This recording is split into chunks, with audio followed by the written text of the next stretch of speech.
Hey, y'all. So I found the reference that I was telling you about yesterday with the Queen of Sheba when she came to visit Solomon. It's in 1 Kings chapter 10. And it says, when the Queen of Sheba heard of the constant connection of the fame of Solomon with the name of the Lord, she came to prove him with hard questions. I just love this account. And so we've talked about it before. We're probably going to come back to it again another day. Not for right now, but this is just an amazing, so much revealed here. But anyway, verse 2, so this is 1 Kings 10:2. It says, she came to Jerusalem with a very great train. This is the queen traveling to Jerusalem. She came with a very great train with camels, multiple camels, bearing spices, very much gold, and precious stones. So we thoroughly have it misconstrued in our mind when we think about these three wise men and their three little bitty gifts that they carried.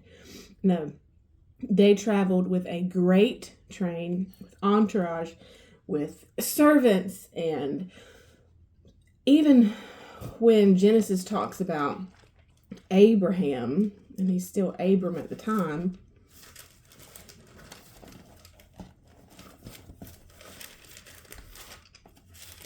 let's go there.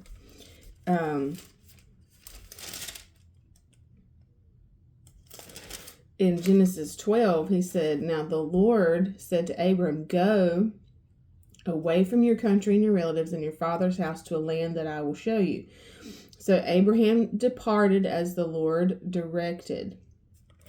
He took his wife and his brother's son Lot and all their possessions that they had gathered and the persons or the servants that they had acquired in Haran, and they went forth.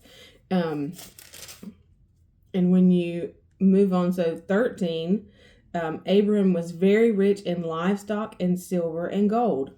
And so great men didn't travel lightly. Families didn't travel lightly.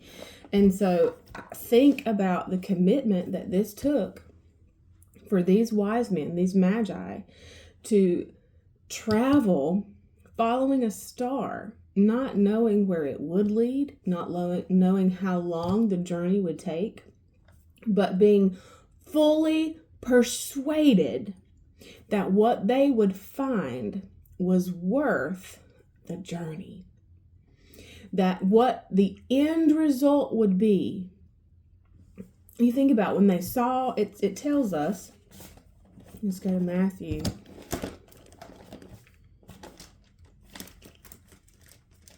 Matthew 2, the coming of the wise men or the magi. When Jesus was born in Bethlehem of Judea, and then the days of Herod the king, behold, wise men, or astrologers, magi from the east, came to Jerusalem, asking, where is he who has been born king of the Jews? For we have seen his star in the east at its rising, and have come to worship him. So they had seen the star, and they had followed it. And it says, Herod asked the wise men to the last point ascertained for them for the time of the appearing. So how long have you been watching the star?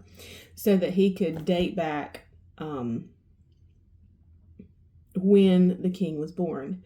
And this is so interesting. And that's why it talks about later on in Matthew chapter 2, verses 15, 16. Then Herod, when he realized he had been misled by the wise men, they went home a different way because the Lord warned them that Herod was up to no good. He furiously enraged, and he sent to put to death all the male children in Bethlehem and all that territory who were 2 years old and under, reckoning according to the date which he had investigated diligently and had learned exactly from the wise men. So, again, that's where the 2-year period comes in. So these wise men traveled with their caravan, pitching tents, camels, food, supplies, for about 2 years, searching for the king whose star they had seen. Simeon and Anna never stopped looking. They never stopped looking. She's 106 and she's still looking, still serving, still worshiping. The wise men still seeking, knowing that the end result, that which is coming, is worth the cost, worth the trouble, worth the commitment. And whatever it is that, that promise that you're holding on to, as we talked about last week from Hebrews 10:23, that you wrap in your heart so tightly around, it's worth it. It's worth it. He who promised is faithful.